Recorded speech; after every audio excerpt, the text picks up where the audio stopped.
Okay, apologize for the delay. We have some technical difficulties, but we are up and running. And so I'd like to thank everybody for joining our third AMA session for Counter Small UAS Air Force Pitch Day. So we'll get right into it. My name is Nick DeLuca. I'm a PCO for HBU, and we're joined by some technical POCs from HBU, HBA, and hopefully we have AFRL and Tri-Service point of contacts on this. But if not, you can send your questions and we can do our best to answer them. I do want to let you know that all participants are muted. So during this presentation, just feel free to send questions in the chat box or the Q&A, and we will do our best to answer them. Okay, so here's our agenda. So we're going to go over, what is Pitch Day, what we're looking for, and a little bit about the stakeholders, which is HBU, HBA, Tri-Service, and AFRL. Who's eligible, and we'll go over sort of the timelines coming up and a little Q&A.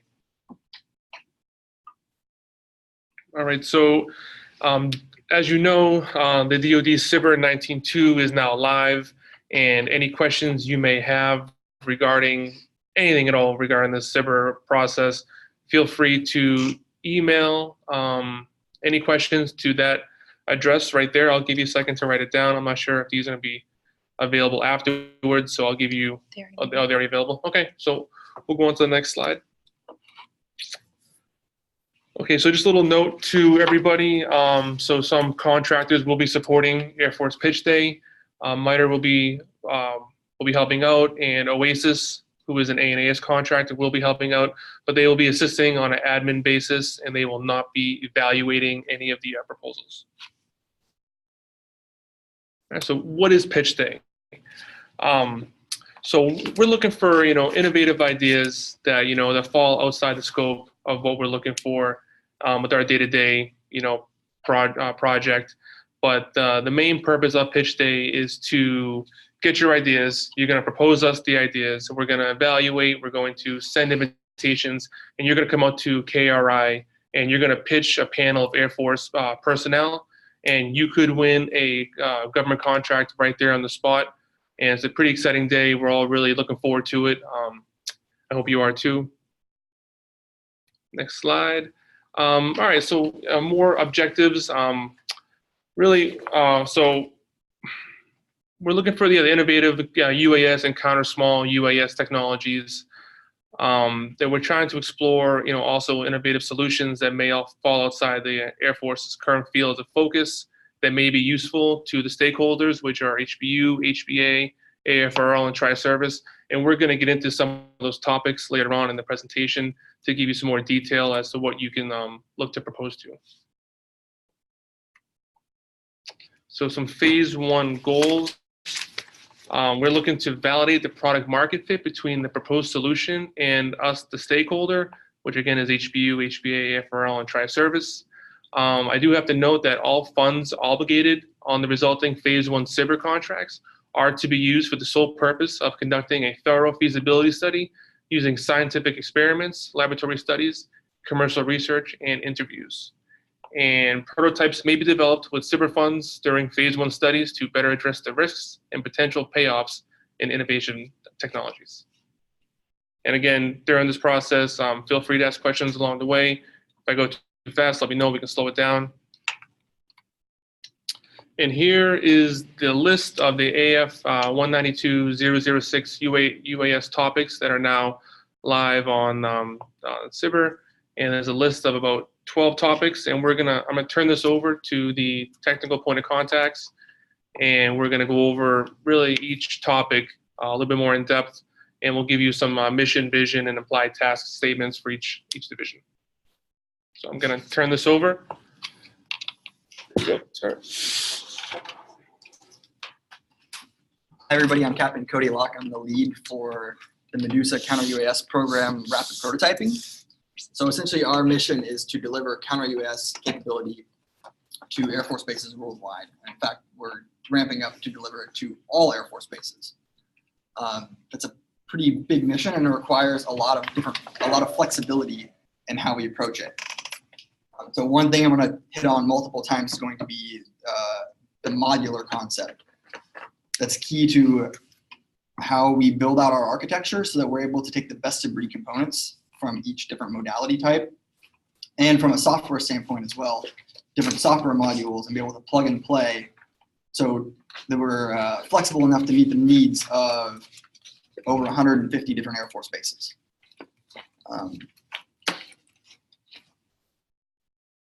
We have 2 topics. The first one is UAS payloads to defeat other UAS. So essentially that would be some sort of module, a bolt-on to a Blue Force UAS. They can then somehow enable counter UAS capability. It might be a detection module, it could be a defeat module. Really, we're keeping this very open to hold the aperture as wide as possible so that we get everybody's ideas. Nobody has solved this problem yet definitively, so we're really trying to look at and consider everybody. The second topic that we have is in UAS signatures. So this is firmly in the detection realm. As you might imagine, UAS are pretty small, and we're in most cases trying to detect UAS, small UAS, group 1 and group 2, in several kilometers worth of airspace. So it's extremely difficult to do that. There's a couple examples: optical, infrared, acoustic, and radar, but really no modality is off the table. So if you have some sort of software module that can tease out a UAS signal from the noise floor, then we're also interested in that. And again, I'm going to foot on both of these again for modularity, because we want to be able to plug and play the solution set that you bring to the table with our existing suite of capabilities. And with that, I'm going to turn it over to HBA.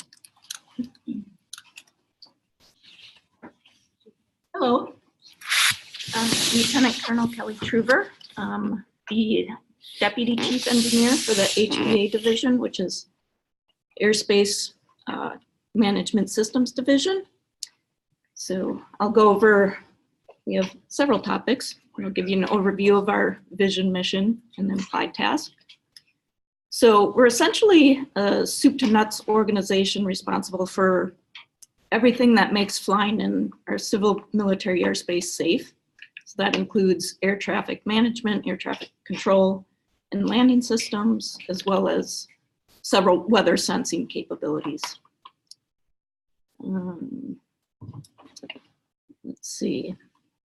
So mission is to develop, deliver, and sustain air traffic management, CNS, which stands for communications, navigation, surveillance, air traffic management, avionics expertise, weather sensing, forecast capabilities, enabling military, civil, and allied customers to achieve their mission. We'll go on to the next slide, what we're looking for. The first topic, UAS avionics open software trust and verification technologies. Essentially, we're looking for flight management systems that are open modular systems, but that they're airworthy and certifiable.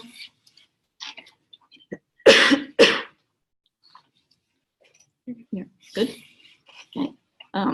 Second topic is UAS sensing for weather hazard avoidance. This pertains to, weather hazards such as icing, turbulence that UASs might be able to pick up on before other aircraft get into that airspace. Number 3, UAS sensing for characterization of the environmental conditions. This is a pretty wide open topic area. Some thoughts could be, we're interested in understanding if the terrain is muddy, or if vehicles enter that, if they're going to get stuck, looking for wind measurements. Also the RF spectrum, this could come in handy for calibrating certain instrumentation and airfield systems, or even sensing things like let's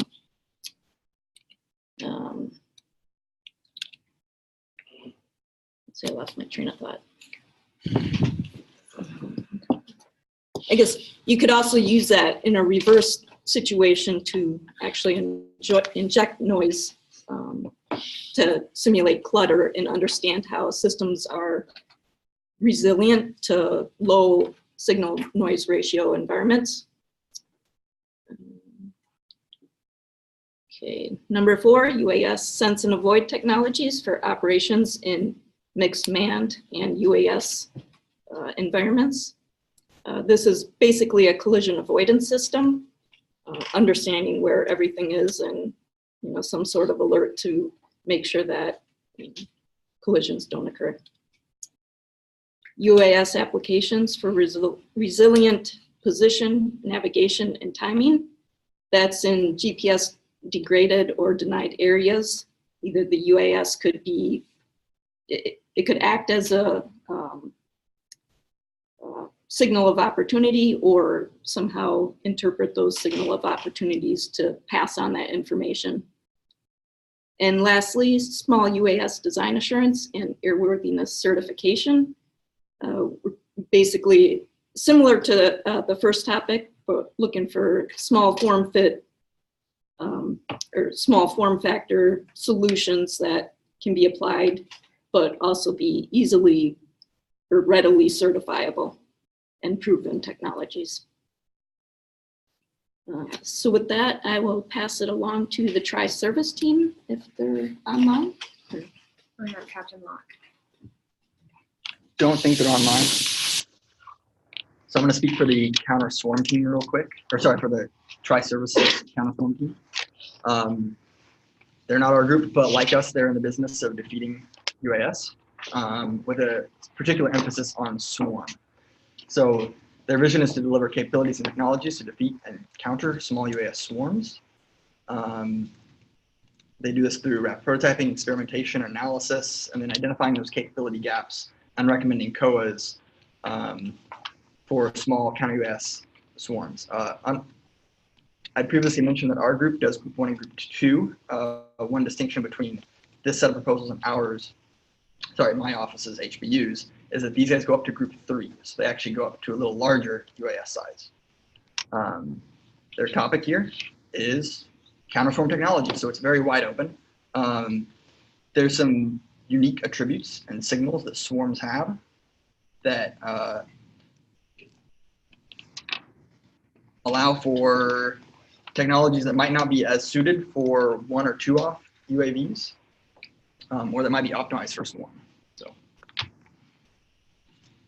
sorry, hold on here.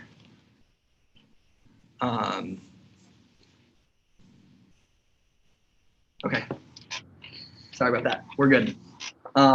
If you have any questions, as I said, this isn't my office, so ask them at the end, and we'll do our best to get back with you. And then, do we have AFRL online? Okay. All right, so I'm going to speak for AFRL as well here. So their vision is to pioneer transformative aerospace technologies to give the warfighters a decisive advantage. So my group, HPUA, is the program office that is in charge of fielding these technologies, and they sit a little bit left on the development pipeline in general to try and develop the technologies that we can then use. So they have 2 different topics. The first one is agile technology insertion for UAS.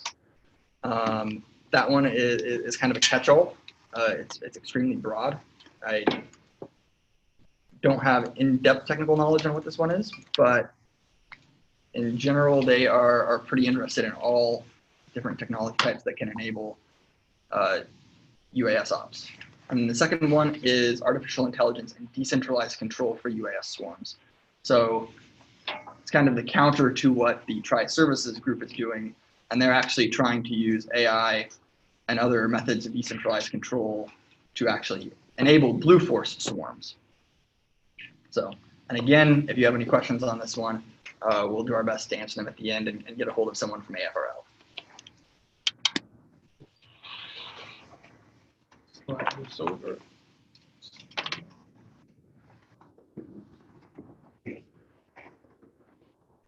Turn this for 1 second. Okay, let's make sure I'm on here. Okay, so who's eligible? So really all startups, small businesses that are US based for profit, more than 50% owned by US citizens or permanent resident aliens, and no more than 500 employees. One important note you should all write down, highlight, circle, that all companies must be registered in sam.gov at the time of proposal submission. So write it down, circle it, and make sure you're all registered before proposals are submitted. Also, so if you need help signing up in sam.gov and getting registered, you can visit your local PTAC, which is your Procurement Technical Assistance Center. We provided a hot link on this this presentation, so you can click on that. You select the state that you're from, and you're able to locate your local PTAC, and they should be able to assist you through that process. So what's next? So the DoD SBIR 19.2 is now live, and that closes on 1 July, 8 p.m. Eastern. And so what's due is going to be a technical proposal, not to exceed 5 pages, a pitch deck that cannot exceed 15 slides, and the period of performance is going to be for 3 months, with the technical duration not to exceed 2, and the final reporting period would be 1 month, and all awards will not exceed $75,000. Again, so what's next? Like I said, DoD SBIR is live. It was live on 31 May. It closes 1 July 2019 at 8 p.m. Eastern. And again, highlight, note, write it down, must be registered in SAM at the time of proposal submission. So here are some timelines that we have. So right now it's 20 June. We're in our 3rd AMA session. SBIR closes 1 July. All the proposals and pitch decks are due. At that point, we're going to start our evaluation process, and all companies will know they'll receive an invitation or a notice of non-selection by 12 July, and then we're going to have a 4th AMA session sometime after 12 July to speak to the companies that were invited to go over more of the Air Force Pitch Day logistics. And then most importantly, on 24 July is the actual pitch day and KRI. And I believe that is it. So we're just going to leave this open for questions. So we're going to use the chat box or the Q&A box and just shoot them over, and we're going to do our best to answer. And so, okay. The first one, just all the previous sessions will be posted. We'll have the link and we'll share them to the Citus website. You just want to share that? Yeah, so all the previous AMA sessions that we've had are going to be posted on which one? Citus. On Citus? Okay. So it's part of the Citus, it's part of the SBIR.gov website. So if you go to the main webpage and scroll down to the bottom, there's that Citus where it says topics and answers. So you can go to our topics page, and we'll have the links to the recordings of the 2 previous AMAs along with this one posted there. There are some questions on the Citus page right now, and following this AMA session, we plan on compiling all the answers and posting them today along with the links. Additionally, for all questions, can you please post in the Q&A box? That way we can either respond to them verbally or on the computer. Thank you. Chat box, let's reserve for more technical questions about the Zoom. Thank you.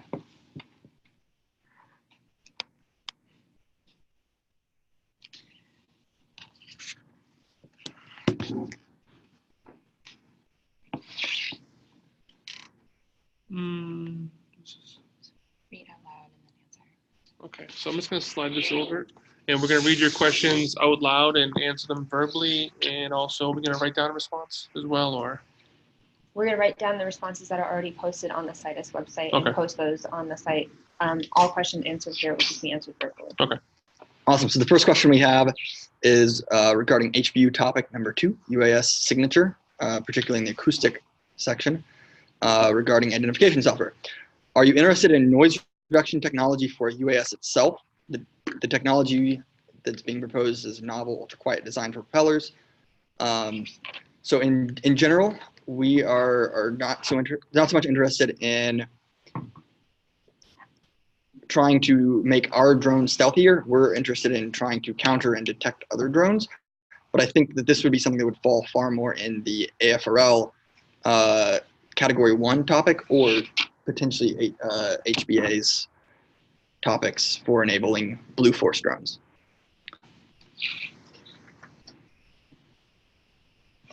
And then we have a second question here. We have potential overlap with a couple one of the vendors here has potential overlap with a couple of the topics listed by multiple teams. And the question is if they can be evaluated from the same pitch for 2 different tech integration products, or do they need to submit 2 separate pitch applications? So I'm going to turn that over to our contracting specialists to answer that one. Perfect. Let me see the question again.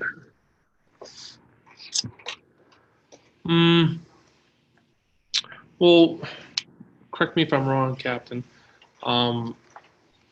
They should be proposing per topic because each division has their own, right? We're trying to find a home for each solution, right? Mm-hmm. So if one proposal covers 4 different topics across the 4 different divisions, may have a hard time sort of finding a spot for it, and the evaluation might not represent that. So Identify specific topics. yeah, I would identify a specific topic based on the thing that's 12 that we listed, and I would propose to each one. So identify one topic, and then discuss a potential overlap with other topics, but where you feel you're going to be strongest, because we can always continue collaborative efforts, but ideally we're trying to find you the best home. So one topic, but it doesn't hurt to reference where else you could be potentially used. And you can only win once. You can't win for multiple topics. Okay. All right. And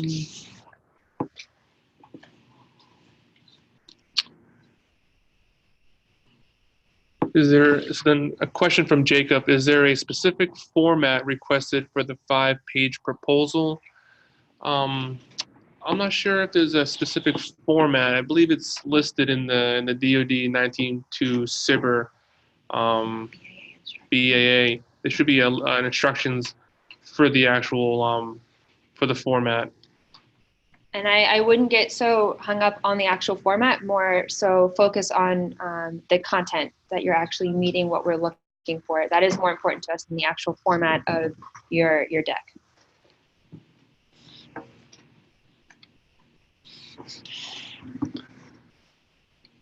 Okay.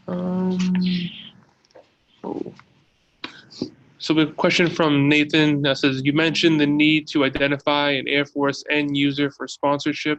Are joint service customers like DTRA or SOCOM acceptable?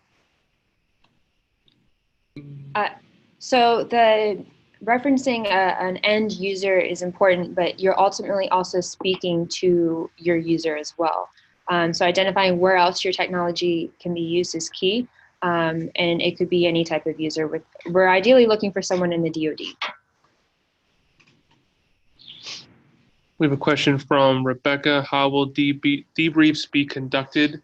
I believe we were going to send a letter to them. So the companies that are not invited to the actual pitch day will receive a non-selection letter, and that will offer you the opportunity to be debriefed. And at that point, I believe we'll do it either via email, or if you want to do a phone call, or if you want.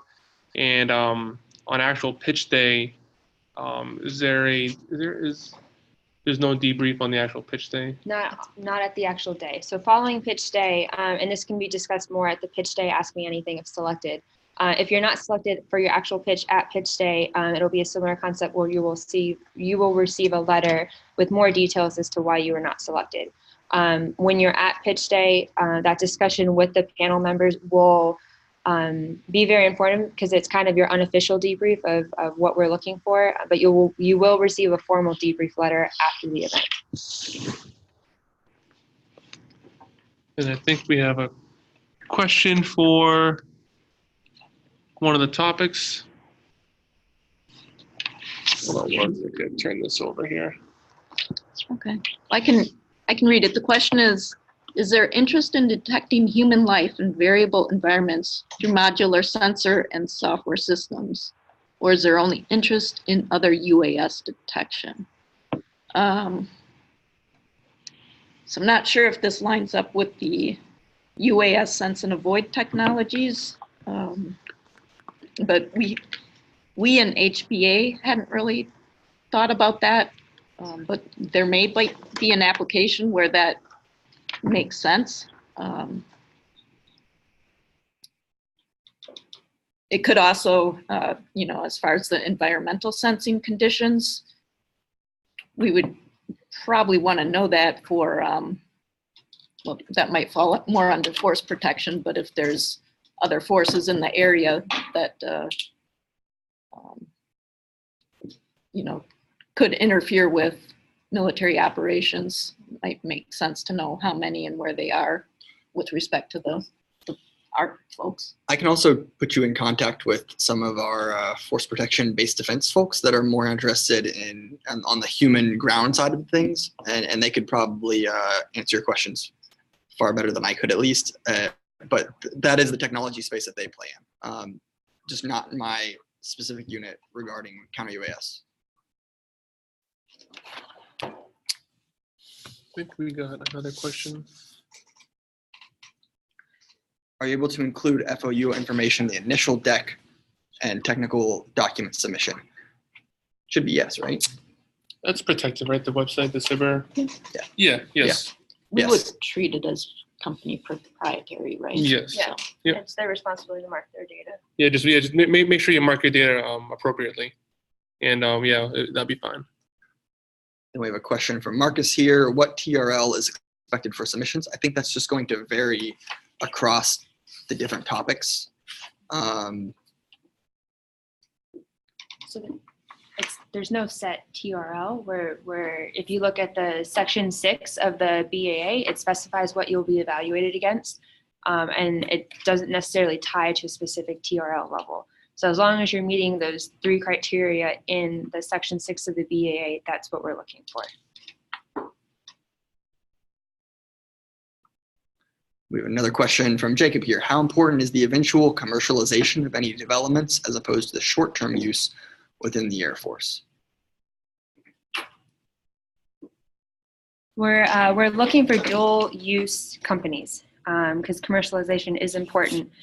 We want to help you expand on both ends. So it is one of the evaluation factors in section 6, but they're listed in the order of importance, and I believe the technical one is listed as the one that we're going to look at strongest, or that's going to have the most weight is technical.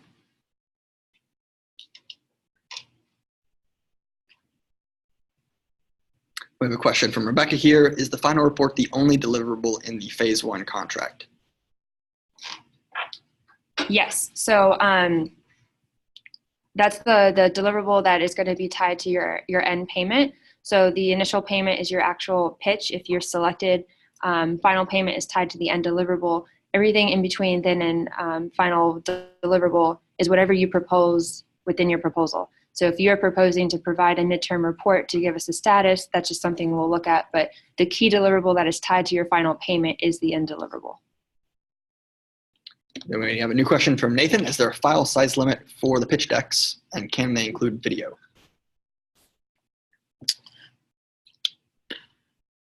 We'll have to get back to you on the video question.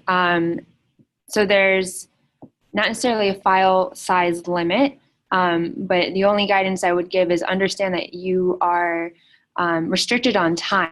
So whatever you are providing, you are only going to have a limited amount of time to actually share that with us if you make it to the actual panel pitch event. So be cognizant if you're having a video that takes up 3 minutes, you're going to leave very little time for you to actually interact with the panel. But we'll get back to you on the video question because I'm not sure. Another question from Mark here. Should the proposer identify the specific topic? I think the answer for that one is yes. And again, that's related to we're trying to find the best home for you so that we can support you as best as we can. And real quick, going back to the FOUO question, if you have any questions, please always refer back to the BAA because the BAA does have clear guidance on proprietary information.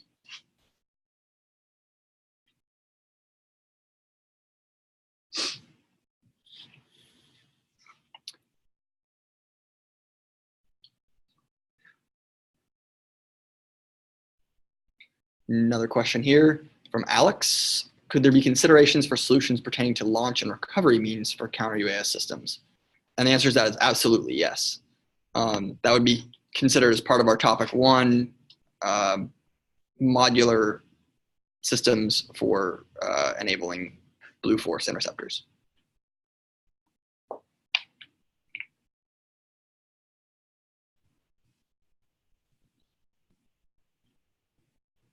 Did we already answer that first question? Yeah. How do I know? Okay, there we go. Nathan has a follow-up question. How much time is allotted for the actual pitch? We will cover that more in detail on the fourth AMA session after the proposals have been evaluated and companies have been invited or received a notice of non-selection.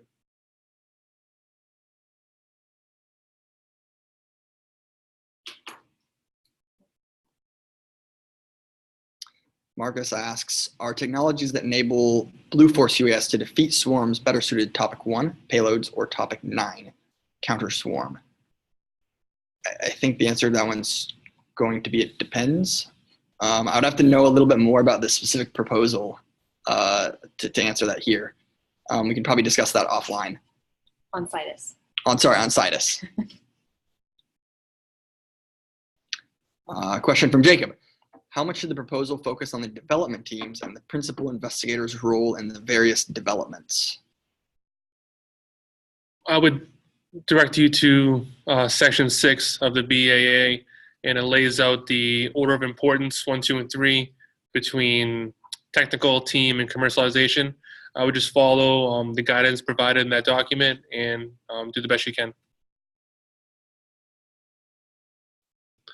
Another question. Question from Rebecca. How many proposals do you anticipate awarding per topic in phase 1, or does it depend? With the same question for phase 2. So there is no set guidance as to how many contracts we plan to award per topic. Really, it's going to come down to the actual ratings of the proposals. They're all being evaluated against the same criteria. So it's not on a per topic basis. It's against the same criteria. And in terms of phase 2, there's once again, no set guidelines of how many companies will award a phase 2 following the completion of the phase 1. Ideally, we want to transfer this technology to a phase 2. And hopefully by having you guys pitch to the actual panels that will be your homes, that'll make that transition a lot smoother. But once again, there's no set metric of how many awards we do for phase 1 and phase 2.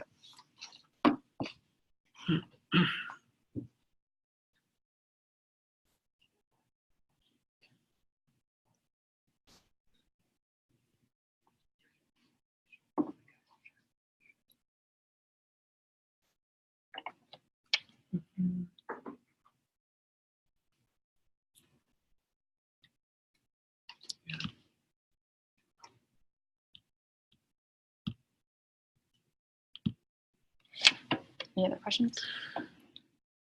Does anyone have any further questions? So I want to add a couple things. Okay. I think we have a couple last minute go back here.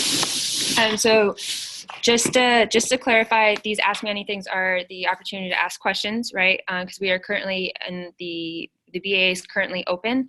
If you have any other questions outside of this Ask Me Anything, we please request that you direct them to the Citus website, which is a part of the SBIR.gov website. We'll answer all of your questions. We're going to take a look at everything today. And then just a little going back, someone asked in terms of the length of the pitch. So you're limited to a 15 slide limit. We're anticipating probably about 5 minutes per pitch with leaving time for Q&A. So just as guidelines for when you submit your proposal, anticipate being able to get across everything in about 5 minutes. So unless there's any other questions, we'll leave it open for a couple more minutes, but we'll look forward to your questions on Citus.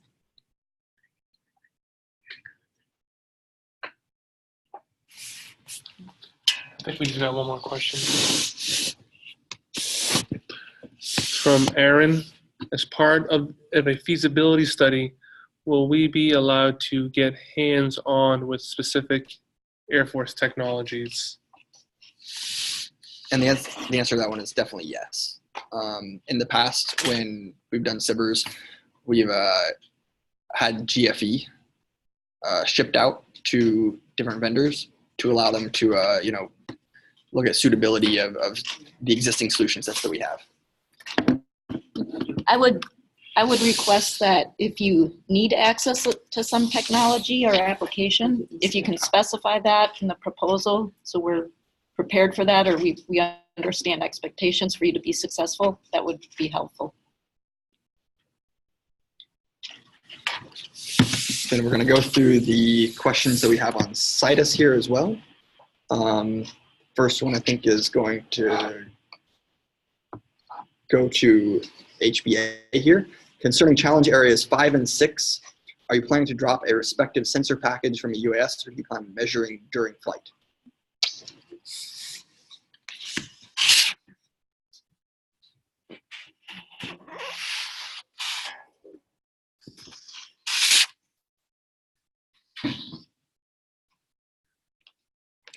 I think our thought was to have those sensors attached to the UAS itself. But if there's another ConOps where something does get dropped and communication still occurs, you know, the UAS being the conduit, we would be open to that.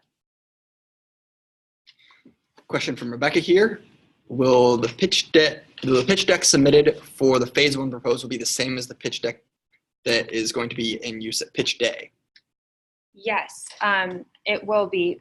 We will provide additional instructions at the 4th Ask Me Anything, because there's the potential, if you are invited to pitch at pitch day, your company might be selected to be a showcase company and pitch to a much more public audience. So at the next Ask Me Anything with the companies that are selected to attend, we'll clarify that we'll also need a pitch deck that the company is comfortable with presenting to a much larger audience.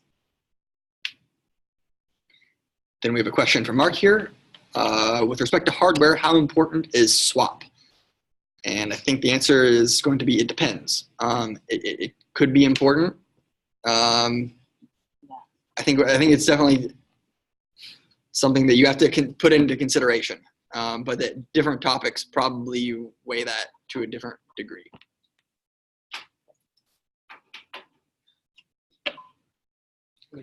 Then pivoting back to our Citus questions, is this event applicable to sub 500 gram autonomous unmanned aerial systems? So essentially micro UAV. I think that's more of an enabling Blue Force type of question.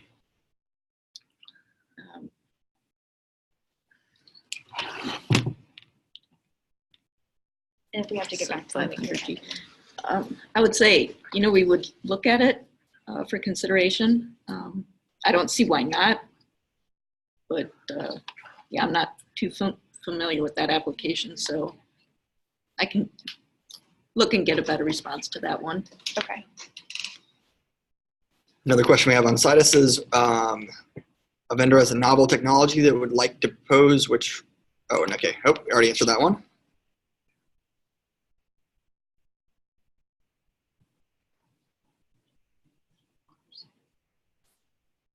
Another question from the topic. It's understood that we should find a Air Force end user, work with the end user to define the system requirement, test the proposed system with the end user. Is that understanding correct? We will help them find an end user as well. So yes, your understanding is correct, and then we'll provide assistance to do so. I believe that is all the questions that we have on Citus. We have a couple more on the Q&A side. One question from Jacob. What type of functionality and capabilities are most important from having a modular payload sensor systems? Would the Air Force be interested in a configurable payload and sensor system alongside a standardized drone platform that could be utilized with autonomous flight control software for multiple different applications? And the answer to that is definitely yes. I want to go back to the micro UAV question. Just heard back from the Tri-Service group, and for counter swarm, micro UAV is definitely on the table. Question from Drew. Are previous phase 1 awardees eligible? And is there a direct to phase 2, phase 3 option for this BAA? So previous phase 1 companies are eligible for this 19.2 special topics, as long as it is not for the same technology already proposed under phase 1. We don't want duplication of efforts because that's also part of fraud, waste, and abuse. And then there's no direct to phase 2 portion for this specific pitch event. So I know there are direct to phase 2 topics under this BAA, but that is not a part of this pitch day. Please note that this phase 1 is short. It is only 3 months with the hopes that we can do a quick turn to a phase 2 with the selected companies. We have a question from Drew. Should formats for deliverables follow previous AFWERK SBIR directions? Yes.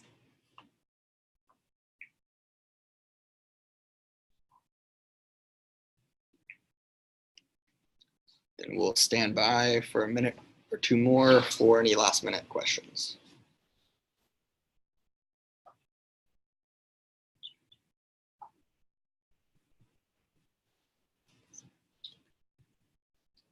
Alex has a question. Is there a general guidance for price point for a system to be considered consumable?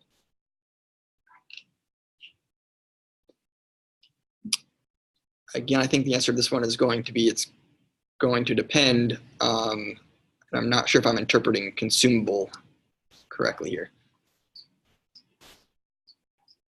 Disposable. Yeah, disposable, like like a single use type thing, right? Obviously, cost is considered as part of onboarding any new technology. It's also important from a commercialization, dual use standpoint as well, of course. But no, unfortunately, I don't have a specific price point until I'd have to look further at your specific technology. Please note that these phase 1s are for up to 75K. So in terms of price points for this effort, where it's 75K, up to 75K for this effort. And I think for what this question was asking, that's more of a question in a phase 2. And an actual prototype system. Yep.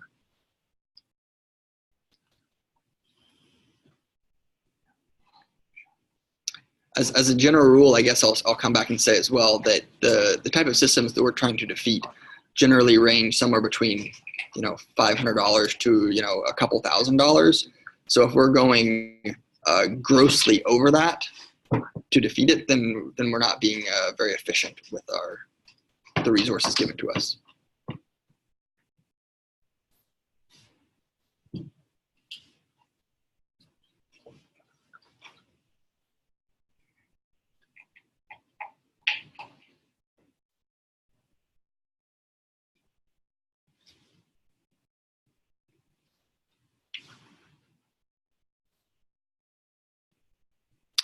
Jacob asks, will there be any further considerations for teams with development of UAS systems already in progress? Say that again? The question is, will there be any further considerations for teams with development of UAS systems that are already in progress? That'll all tie into the technical evaluation factor. If you have stuff that is already in progress, that would probably be looked at in the technical evaluation factor under section 6 of the BAA.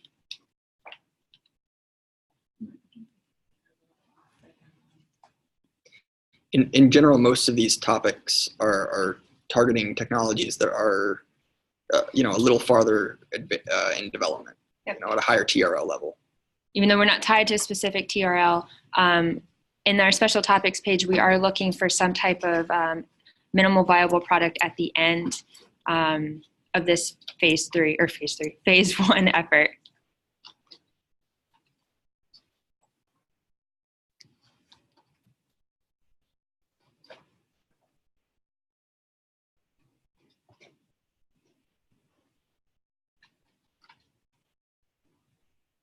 Okay, with that, it looks like questions have pretty much trickled off.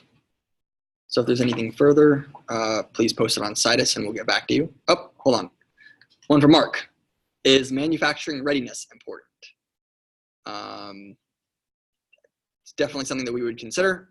Most of these technologies we're trying to get out to the field in an iterative, quick fashion. So needing to stand up some sort of, long lead item on the back end to actually field it would be something we'd have to think about. But once again, going back, the order of importance for everything for us is listed in that Section 6 BAA language, technical being the strongest, and I believe it's commercialization and team or vice versa. So it's laid out fairly clear in the BAA as to what we are looking for and what we consider important.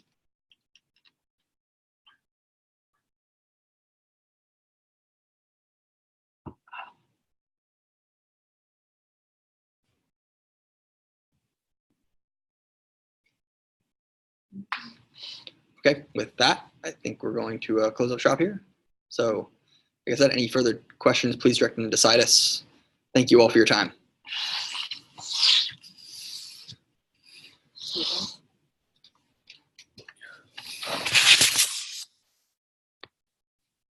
Oh, does an MVP have to be complete at phase 1, or is a plan for MVP development except for phase 1 does not have enough time?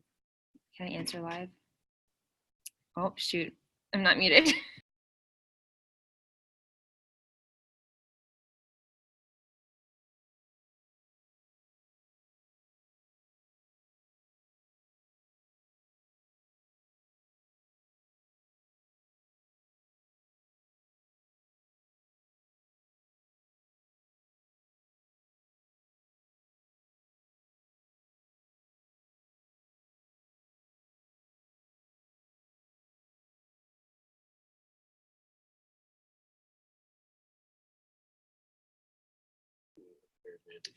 Hi, Erin. Saw your question. I'm going to ask if you can do us a favor and post that on Citus, because my fear is that some people have logged off and won't be able to see this question, and it might be beneficial to them as well. I'll go ahead and answer it here, but if you could also post it on Citus for other folks.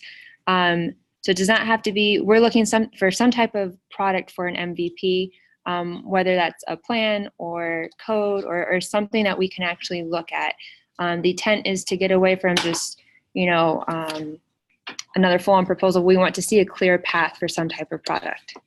So we'll answer this in better detail on Citus if you could just go ahead and post it on that website. Thank you.